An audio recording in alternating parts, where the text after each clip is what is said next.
الحمد لله نحمده ونستعينه ونستغفره ونؤمن به ونتوكل عليه ونعوذ بالله من شرور أنفسنا ومن سيئات أعمالنا من يهده الله فلا مضل له ومن يضلله فلا هادي له ونشهد أن لا إله إلا الله وحده لا شريك له ونشهد أن سيدنا وسندنا وحبيبنا ومولانا محمدا عبده ورسوله أما بعد فأعوذ بالله من الشيطان الرجيم بسم الله الرحمن الرحيم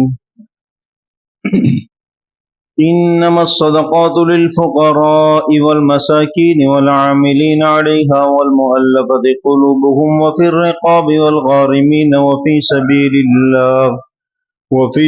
الله وابن السبيل فريضة من الله والله عليم حكيم صدق الله العظيم. قابل احترام دوستوں اور عزیز ساتھیوں، اللہ رب العزت نے ہم تمام کو دنیا کے اندر اپنا پابند اور مکلف بنایا ہے. زندگی کے ہر شعبے میں جو چیزیں ہمارے پاس ہیں، جن چیزوں کو ہم حاصل کر رہے ہیں، ہر چیز میں شریعت نے اپنا ایک دائرہ متعین کیا ہے. اللہ تعالیٰ نے ہمیں پابند بنایا ہے، آزاد نہیں چھوڑا کہ جس طرح چاہیں ہم اپنی مرضی کے مطابق زندگی گزار لے. اس طرح کا اختیار اللہ نے ہمیں نہیں دیا، بلکہ ہمارا نام ہی اللہ تعالیٰ نے رکھا ہے مسلمان. ہوا سماکم المسلمین، اطاعت گزار، فرما بردار، اللہ اور اس کے رسول کی حکم کی تعمیل کرنے والے.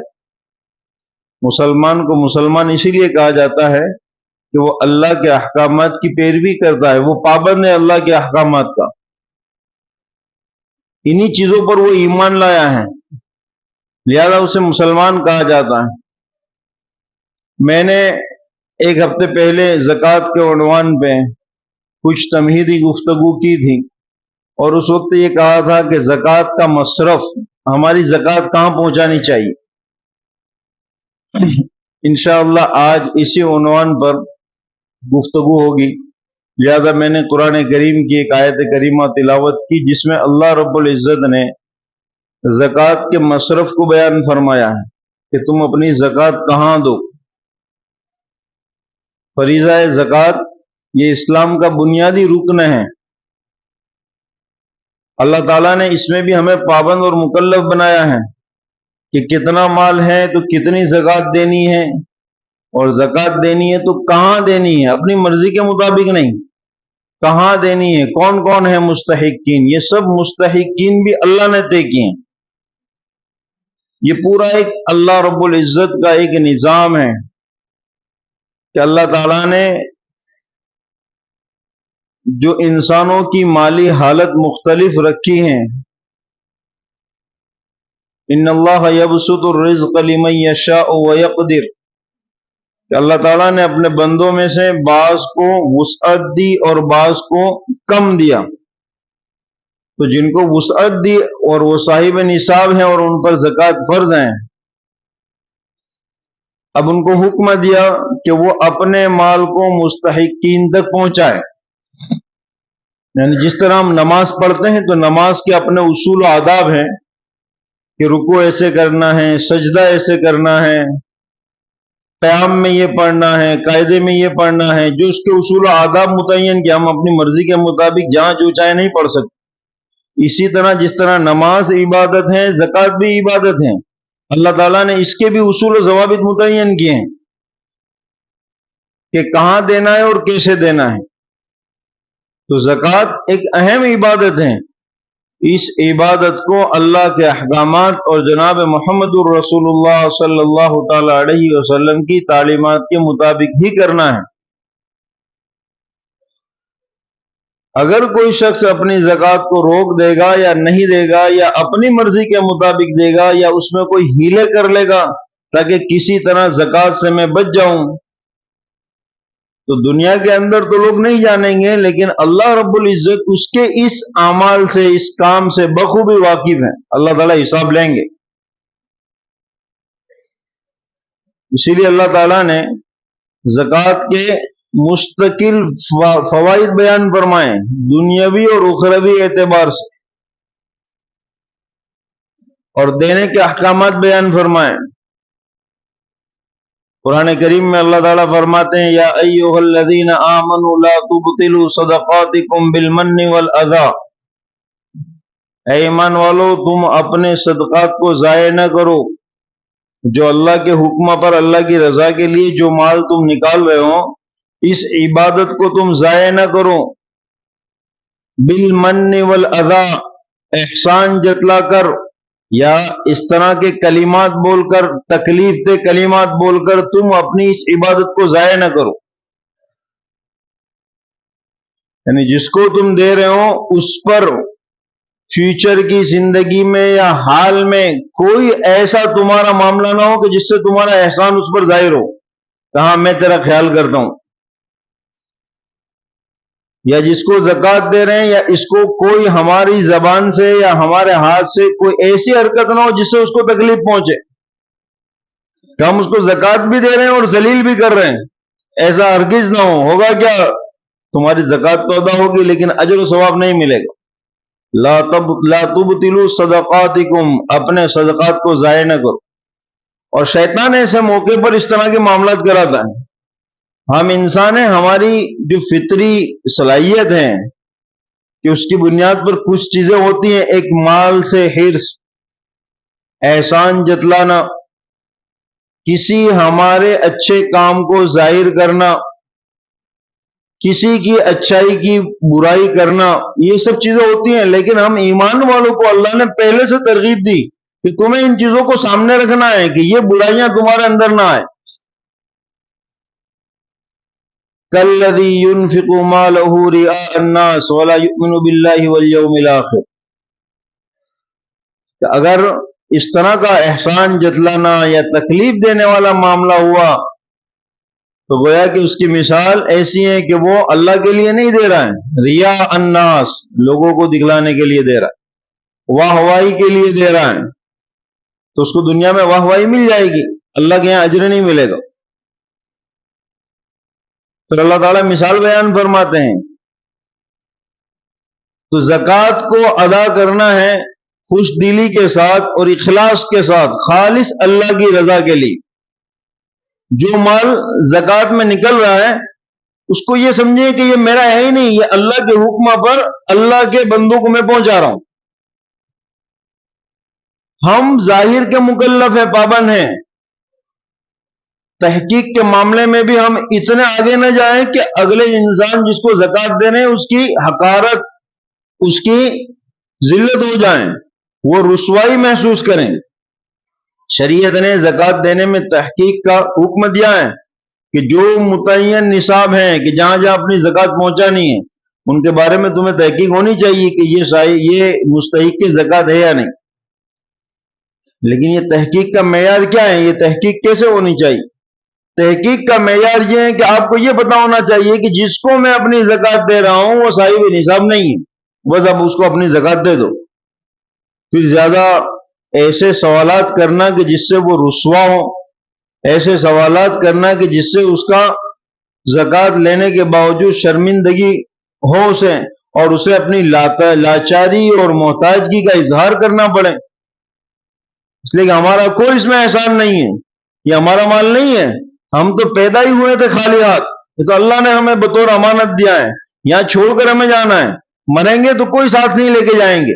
تو اللہ کا مال ہے، اللہ کے حکم پر ہم دے رہے ہیں، تو اس میں ہماری ذات کا کوئی احسان، بڑائی کے الفاظ نہ ہو. تحقیق صرف اتنی ہو کہ جس کو میں مال دے رہا ہوں وہ صاحب نصاب نہیں ہے، آپ دے دو. اگر آپ کو ایسا لگ رہا ہے کہ وہ صاحب نصاب ہے تو آپ دوسرے ذرائع سے تحقیق کر سکتے ہیں. تحقیق کے کئی معاملات ہوتے ہیں.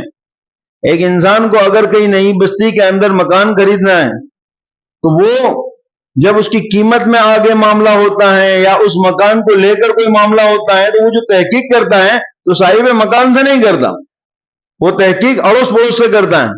وہ تحقیق علاقے کے لوگوں سے کرتا ہے، وہ تحقیق ان لوگوں سے کرتا ہے جو اس کاروبار میں، اس بزنس میں لگے ہوئے ہیں، اور مکمل تحقیق اس طرح کرتا ہے کہ صاحب مکان کو پتہ بھی نہیں چلتا کہ یہ میرے مکان کی تحقیق کر رہا ہے۔ تو زکوٰۃ کے معاملے میں ہم ایسا کیوں نہ کریں؟ زکوٰۃ کے معاملے میں ہم تحقیق اس طرح کرتے ہیں کہ جس کو دینی اس کو پتہ بھی چلتا ہے، جس سے تحقیق کی اس کے ذریعے سے بات پہنچتی تھی کہ فلاں صاحب آپ کے بارے میں پوچھ رہے تھے کہ آپ کی مالی حالت کیسی۔ یہ تو ایک بندے کو معاشرے اور سماج میں ذلیل کرنا ہوا۔ تحقیق کا معاملہ اتنا ہے کہ جس کو ہم دے رہے ہیں وہ صاحب نصاب نہ ہو۔ دیکھیے اللہ تعالیٰ نے جو ہمارے مالی اعتبار سے احوال بیان فرمائے کہ صاحب نصاب شخص کہ جس کے پاس مال ہے اور 1 سال سے ہیں تو اس پر زکوٰۃ فرض ہے، اور جو صاحب نصاب نہیں ہے وہ زکوٰۃ لے سکتا ہے۔ انما الصدقات للفقراء والمساکین والعاملین علیہا، بے شک یہ صدقات، یہ زکوٰۃ فقراء کے لیے، مساکین کے لیے، زکوٰۃ کو وصول کرنے والے جو پہلے زمانے میں خلاف ہوتے اس میں اسلامیہ کے دور میں ہوا کرتے تھے، حکومت کی جانب سے جو افراد ہوتے تھے، مقروض لوگ، پریشان لوگ، مسافر لوگ، کہ یہ تمہارا صدقات، تمہاری زکوٰۃ وہاں تک پہنچاؤ، فی سبیل اللہ، اللہ کے راستے میں یہ تمہارا صدقات یہاں تک پہنچاؤ۔ اب ہم پابند ہیں صرف پہنچانے کے، ہمیں معلوم ہو گیا کہ صاحب نصاب نہیں ہے، بس پہنچا دیں۔ بہت سی دفعہ ایسا بھی ہوتا ہے کہ جس کو ہم اپنی زکوٰۃ دے رہے ہیں وہ بندہ دیندار ہیں، نیک ہیں، شریف ہیں، معاشرے میں اس کا ایک مقام ہے، اور جب وہ گواہی دینا ہے کہ میں صاحب نصاب نہیں ہوں تو بس بات ختم ہو گئی، آپ دے دو اپنی زکوٰۃ، اب زیادہ آگے نہ بڑھو، خود قریت نہ کرو، ورنہ تمہاری زکوٰۃ جو ہے وہ برباد ہو جائے گی۔ لا تبطلوا صدقاتکم۔ تو زکوٰۃ اپنی ان کو دینی ہے جو صاحب نصاب نہیں ہے، جو ضرورت مند ہیں، اور زکوٰۃ ہمیں اپنے اعتبار سے نہیں نکالنی، کہ اللہ تعالیٰ نے اس کا ایک مقصد رکھا ہے کہ دنیا کے اندر جو محتاج لوگ ہیں، ضرورت مند لوگ ہیں، مسکین لوگ ہیں، جو پریشانیوں میں مبتلا ہیں، جو آزمائشوں میں مبتلا ہیں، یہ حق ان کا ہے، یہ ان کا مال ہے، یہ ان کا حق ہے جو اللہ تعالیٰ نے تمہیں بطور امانت دیا تھا۔ اب اللہ حکم دے رہے ہیں دے دو۔ جب مال ان کا ہے، جیسے ہم نے کسی سے قرض لیا ہے تو ہم اپنا مال نہیں سمجھتے نا، فکر میں رہتے ہیں کہ اس کو کسی طرح وہ مال پہنچا دینا ہے۔ تو اللہ تعالیٰ نے ہمیں جو مال دیا ہے اس میں یہ کس کا حق ہے؟ غریبوں کا حق ہے، محتاجوں کا حق ہے۔ تو وہ مال ہمیں ان تک پہنچانا ہے اور عزت کے ساتھ پہنچانا ہے۔ یہاں ہم اپنی مرضی کے مطابق نہیں۔ ہمارے یہاں لاک ڈاؤن کے بعد سے بہت سے ایک کلچر، ایک وبا عام ہو گئی ہے۔ جیسے لاک ڈاؤن کا جو زمانہ تھا اس میں ایک اشد ضرورت تھی اناج کی، تو وہاں پہ ضرورت تھی کہ لوگ کیٹ بنا بنا کر لوگوں کو پہنچائیں، اور الحمدللہ سب نے پہنچائی، جن کے پاس مال تھا انہوں نے اپنی زکوٰۃ کو پہنچایا۔ لیکن اس وقت سے لے کر ابھی تک یہ ترتیب چل رہی ہے، ایک کلچر چل پڑا ہے، ہر کوئی کیٹ بنا رہا ہے، اور کیٹ ان کو دی جا رہی ہے جو ہٹے کٹے ہیں، جو کمانے کے لائق ہیں۔ کیٹ ان کو دی جا رہی ہیں جو اپنی فیکٹری کارخانے میں کام کر رہے ہیں، جو کما رہے ہیں، جو ہٹے کٹے ہیں۔ تو یہ زکوٰۃ اللہ نے اس لیے نہیں بنائی کہ ہم اس نظام کو بگاڑیں۔ زکوٰۃ محتاج ضرورت مندوں کا حق ہے، یہ ہٹے کٹوں کا، جن کے اندر طاقت ہے، قوت ہے کمانے کی، ان کا حق نہیں ہے۔ اس کے بعد کیا ہوتا ہے کہ جب یہ ہم نظام کو بگاڑتے ہیں لوگوں کی عادت بگڑتی ہیں، جو نہیں لیتے تھے اب وہ بھی لینے لگتے ہیں۔ نبی پاک صلی اللہ تعالی علیہ وسلم کے پاس ایک صحابی آئے اور عرض کرنے لگے اللہ کے رسول میرے پاس کچھ نہیں ہے، نہ کھانے کو کچھ ہے، نہ کچھ نہیں ہے، میں مستحق ہوں۔ دیکھیے ہمارے لیے نمونہ ہے، نبی پاک صلی اللہ تعالی علیہ وسلم چاہتے تو آپ مسجد نبوی میں اعلان کر سکتے تھے کہ اس شخص کو زکوٰۃ دو، اور اتنی زکوٰۃ صحابہ دیتے کہ اس کو پھر ضرورت نہ پڑتی۔ لیکن ہمارے نبی علیہ الصلوۃ والسلام نے ایسا نہیں فرمایا۔ آپ نے فرمایا کہ تیرے پاس کیا ہے، گھر میں کیا ہے، لاؤ، جو بھی ہو لے آؤ۔ وہ ایک ٹاٹ لے آیا، گھر کا کچھ سامان لے آیا، بچھانے کا ٹاٹ، اللہ کے نبی صلی اللہ تعالی علیہ وسلم نے اس کو فروخت کروا دیا، اور فروخت کرنے کے بعد اس سے ایک کلاڑی لی اور ایک گٹھڑی لی، اور اس کو حکم دیا کہ جاؤ جنگل میں جا کر لکڑی کاٹو اور اپنے حلال کمائی کماؤ۔ اور صحابی فرماتے ہیں کہ میرے مال میں اتنی برکت ہوئی کہ کبھی کمی نہیں ہوئی۔ یہ اللہ کے نبی علیہ الصلوۃ والسلام نے ہمیں نمونہ دیا ہے کہ طاقتور ہٹے کٹے تندرست کو کمانے کی لائن پہ لگاؤ. یہ زکوٰۃ ان کے لیے نہیں ہے کہ ان کی عادت بناؤ. زکوٰۃ تو مسکینوں کا، غریبوں کا، فقراء کا حق ہے. تو یہ جو لاک ڈاؤن کے وقت سے ایک سسٹم چلی ہے کہ بہت سے لوگ جنہوں نے لاک ڈاؤن میں کٹ بنائی، اب ہر سال اس میں اپنی آسانی اور عافیت سمجھتے ہیں کہ لاکھوں روپے کی کٹ بنا کر تیار کر دی جاتی ہے، پھر اعلان ہو جاتا ہے سب لے جاؤ، جو ہے جس کو چاہیے لے جاؤ. تو یہ اللہ تعالیٰ نے ہمیں حکم دیا ہے کہ اپنے مال کو صحیح جگہ پہنچاؤ. اب اس میں بہت سب لوگ لے جاتے ہیں، جو مستحق نہیں ہے وہ بھی لے جاتے ہیں، جو طاقتور ہیں وہ بھی لے جاتے ہیں، جو کمانے کے لائق ہیں، جو تندرست ہیں وہ بھی لے جاتے ہیں. تو اپنی مستحقین ہیں وہاں پہنچاؤ. میں کیٹ کی مخالفت نہیں کر رہا ہوں کہ کیٹ مت دو اناج ضرورت مند کو دو، محتاج کو دو، بیواؤں کو دو، جو کمانے کے لائق نہیں ہے ان کو دو. لیکن جو کما سکتے ہیں آپ ان کے لیے ذریعہ معاش کا انتظام کر دو. کسی کے پاس ذریعہ معاش کی کمی ہے، کمانے کے اسباب کی کمی ہے، تو آپ اس کو زکوٰۃ دو، اس کو اس لائق کر دو کہ اس سال آپ نے زکوٰۃ دی، آئندہ سال یہ خود صاحب مال بن جائے، آئندہ سال یہ خود زکوٰۃ کو ادا کرنے والا بن جائے. ہمارے یہاں ترتیب یہ ہے کہ ہم ہر سال دے رہے ہیں، اور لوگ اس عادت کو بناتے ہیں کہ صاحب آپ نے گزشتہ سال بھی دی تھی، آپ تو ہمیں ہر سال دیتے ہیں. تو یہ جو ہر سال لینے کی جو سسٹم بن رہی ہے، زکوٰۃ کا مقصد حاصل نہیں ہو رہا. زکوٰۃ کا مقصد ہے غریب کو اس کی ضرورت کو پورا کر دینا. یہ نہیں کہ عادتیں بنانا کہ ہر سال کی ایک عادت بن گئی، ہر سال آپ ہمیں دیتے ہیں تو اس بار بھی دو، چاہے ہماری حالت، تندرستی، قوت کچھ بھی ہو. تو اگر ضرورت مند ہے تو اس کو ذریعہ معاش کا انتظام کرا دو. اس کا جو چھوٹا موٹا کاروبار ہے اس میں اس کو ہیلپ کر دو ایک مرتبہ، تاکہ اس کا کاروبار سیٹ ہو جائے. لیکن یہ عادتیں بنانا یہ درست نہیں. تو زکوٰۃ مستحقین تک پہنچاؤ، زکوٰۃ ضرورت مندوں تک پہنچاؤ. یہ اللہ نے یہ نظام اس لیے بنایا ہے کہ کوئی غریب، کوئی فقیر، کوئی مسکین باقی نہ رہے جس تک مدد نہ پہنچائی جائے. یعنی کس کے ذریعے سے؟ زکوٰۃ کے ذریعے سے. کہ دنیا کے سارے مسلمان اگر اللہ کے احکامات کے مطابق زکوٰۃ کو ادا کرنے لگیں تو ہر ضرورت مند کی ضرورت پوری ہوگی. اس لیے احادیث مبارکہ میں نبی اکرم صلی اللہ تعالی علیہ وسلم نے ہمیں حکم دیا ہے کہ تمہاری ذات سے صلہ رحمی کا سب سے پہلے حقدار کون؟ میری ذات سے کسی کو فائدہ پہنچے تو اس فائدے کا سب سے پہلا حقدار کون؟ سب سے پہلا حقدار میرا رشتہ دار ہے، سب سے پہلا حقدار میرا پڑوسی ہے، سب سے پہلا حقدار میرا وہ شخص ہے جو جس کے حالات میرے سامنے ہیں، میرے دوست احباب میں سے ہیں، میرے سامنے ہیں. کہ ہم کیا کرتے ہیں کہ عام طور پر جو قریب والوں کی ضرورت ہوتی ہے اس کا خیال نہیں کرتے، اور دور کی جو ضرورت ہوتی ہے وہاں ہم اپنا زیادہ مال لگا دیتے. پہلا آ کے رشتہ دار کا ضرورت مند ہے تو وہاں پہنچاؤ، ضرورت مند ہے تو پہنچاؤ. کہ ہم اپنے رشتہ داروں میں، اپنے قریب کے لوگوں میں، عام طور پر انسان کی ایک عادت ہے، انسان کسی کی بھلائی اور کسی کی اچھائی کو جلد برداشت نہیں کرتا. یہ ہم تمام کے اندر یہ برائی ہے نا. قرآن کریم میں اللہ تعالیٰ فرماتے ہیں وَلَا تَتَمَنَّوْا مَا فَضَّلَ اللَّهُ بِهِ بَعْضُكُمْ عَلَى بَعْضٍ، تم ایک دوسرے کی ترقی سے حسد جلن نہ کرو. اور یہ انسانی فطرت ہے. وہ نہیں چاہتا کہ میرا قریب کا بندہ، میرا رشتہ دار، میرا پڑوسی، میرا دوست احباب میں سے کوئی وہ مجھ سے زیادہ آگے نکل جائے، مجھے ٹیک اوور کر جائے. وہ نہیں چاہتا. وہ چاہتا ہے کہ یہ ٹینشن میں ہی رہیں، یہ میرے پاس آتا رہیں. اور قرآن ہمیں یہ تعلیم دیتا ہے کہ نہیں، ہم اس کے پابند نہیں ہیں. انسان کی زندگی میں خوشی اور غمی، اچھی اور برائی کے فیصلے اللہ کی طرف سے ہوتے ہیں. ہمارے چاہنے سے اور ہمارے سوچنے سے کچھ نہیں ہوگا.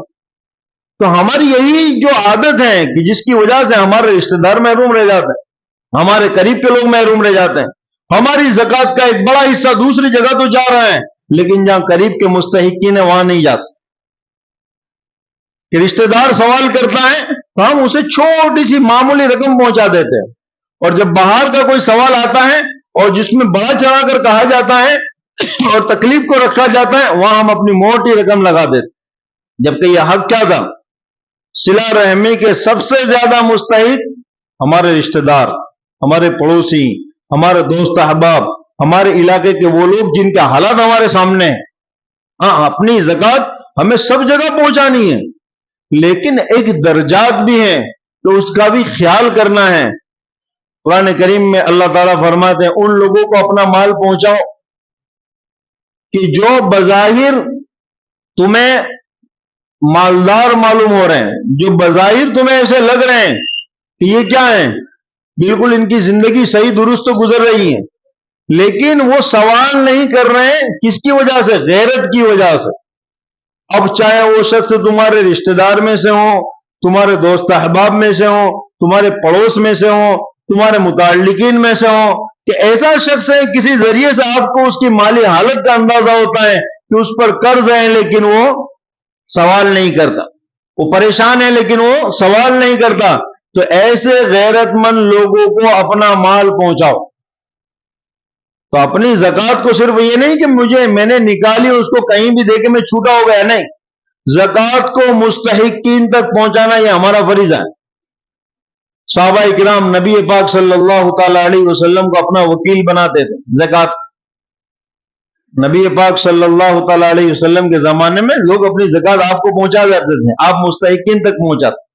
تو زکوٰۃ ادا کرنے کا ایک طریقہ ہے کہ ہم وکیل بنائیں، معتبر لوگوں کو، نیک لوگوں کو اپنا مال پہنچائیں کہ ان کے ذریعے سے اپنی زکوٰۃ لوگوں تک پہنچے، صحیح مصرف میں پہنچے. تو زکوٰۃ ایک فریضہ ہے، ہم اپنی مرضی کے مطابق جہاں چاہیں خرچ کرتے ہیں ایسا نہیں ہے. اس کو صحیح جگہ پر پہنچانا، ضرورت مند تک پہنچانا، یہ نہایت ہی ضروری ہے. اللہ تعالیٰ ہم سے حساب لیں گے. اللہ تعالیٰ نے بہت سے لوگوں کے حقوق ہمارے اوپر وابستہ رکھے ہیں. تو اسی لیے کہ اللہ نے کسی نعمت میں ہمیں اگر زیادہ حصہ دیا ہے، جیسے اللہ تعالیٰ نے ہمیں مالدار بنایا ہے، اللہ تعالیٰ نے ہمیں مال دیا ہے، تو ہمارے اس مال کا فائدہ ہمارے ارد گرد کے لوگوں کے سامنے ہونا چاہیے کہ اللہ نے مجھے مال دیا اور میرا دوست احباب میں سے کوئی، میرے رشتہ دار میں سے کوئی، میرے پڑوس میں سے کوئی دوسروں کے سامنے ہاتھ پھیلائے تو پھر میری مالداری کا فائدہ کیا؟ میرے پاس مال ہے، اس کا فائدہ کیا؟ کہ میرے قریب کے جو لوگ ہیں، میرے رشتہ دار ہیں، میرے پڑوسی ہیں، میرے دوست احباب میں سے ہیں، میرے متعلقین ہیں، میری فیکٹری میں کام کرنے والے ہیں، جتنے میرے ماتحت ہیں، کہ میں صاحب مال ہوں، تو وہ جب حالات میں آئیں گے تو مجھ سے امید رکھیں گے. انسان جب پریشانی میں آتا ہے تو اس کی نگاہیں کہاں چلتی ہیں کہ کہاں سے اپنا کام نکل سکتا ہے. تو اس کے تعلق میں جس کے پاس مال ہے، جو صاحب مال ہے، اس سے امید ہوتی ہے کہ فلاں صاحب کے پاس جائیں گے، اللہ نے ان کو مال دیا ہے، کیا ہیں، بڑے سخی ہیں، بڑے نیک ہیں، اگر ہم اپنا تقاضا کسی کے ذریعے سے پہنچائیں گے تو ہمارا کام ہو سکتا ہے. تو اگر اللہ نے ہمیں کوئی نعمت دی ہے، مال دیا ہے، تو اس کا فائدہ قرب و جوار میں ہونا چاہیے. جیسے آپ اگر عطر کا استعمال کرتے ہیں، عطر لگاتے ہیں، تو اس کی خوشبو کہاں پہنچے گی؟ قرب و جوار میں پہنچے گی. اگر اللہ نے آپ کو مال دیا ہے تو وہ سب سے بہترین مال ہے کہ جس کا فائدہ اس کے متعلقین کو پہنچنا چاہیے. کہ ہمارا فائدہ کیا ہوتا ہے کہ ہمارے رشتہ دار، پڑوسی، دوست احباب، ہمارے ماتحت کام کرنے والا عملہ طبقہ، کئی لوگ اس میں ضرورت مند ہوتے ہیں، وہ بیچارے امیدوں کے ساتھ وابستہ رہتے ہیں لیکن ان کی ضرورتیں پوری نہیں ہوتی اور ہمارا مال باہر نکل جاتا ہے. اللہ تعالیٰ نے ہمیں مال دیا ہے تو جتنا ہمارے بس میں اتنا فائدہ ہمارے پہچان جن کے حالات سامنے ان تک ہونا چاہیے. اسی لیے اللہ تعالیٰ نے یہ مصرف بیان فرمایا کہ تم اپنی زکوٰۃ کا مال فقراء کو، غرباء کو، ضرورت مندوں کو، مقروضین کو اور اس طرح کے لوگوں کو پہنچاؤ. تندرست ہٹے کٹے جو کما سکتے ہیں وہاں تک اپنے مال کو پہنچا کر ہم اپنے مال کو ضائع نہ کریں، ان کو ذریعہ معاش کا انتظام کرا دیں، ذریعہ معاش کا انتظام کرا دیں زکوٰۃ کی رقم کے ذریعے. اور ایک اہم مسئلہ کہ زکوٰۃ کی رقم جب ہم کسی کو دیں تو یہاں ہم اس بات کا اظہار نہ کریں کہ یہ زکوٰۃ کی رقم ہے.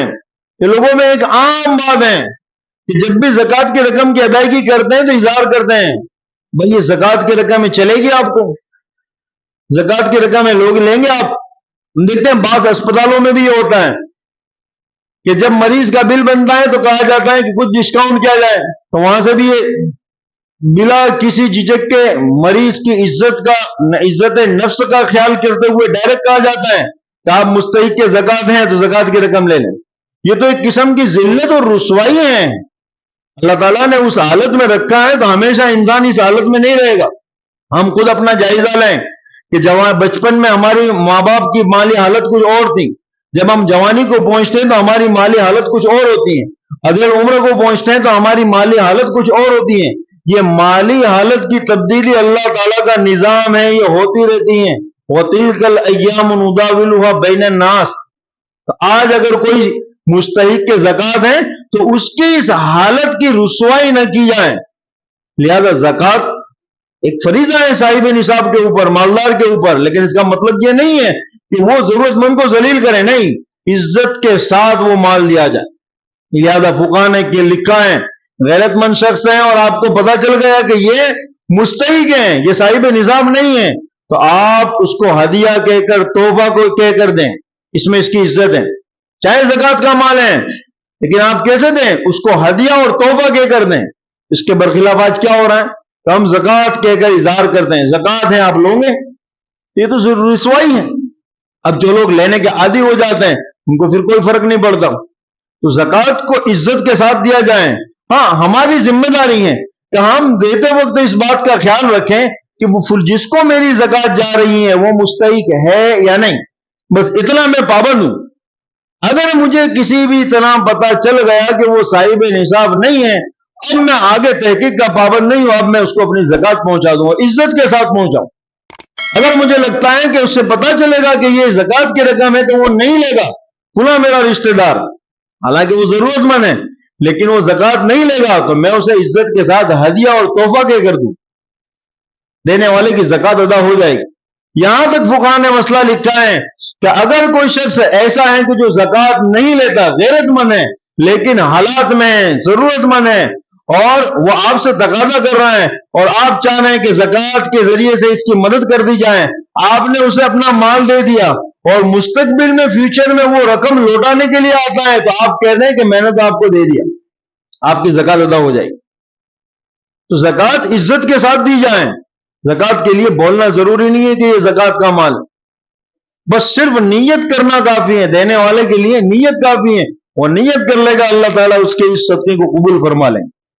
اللہ تعالیٰ ہم تمام کو صحیح اصول اور احکامات کے مطابق زکات ادا کرنے کی توفیق عطا فرمائے۔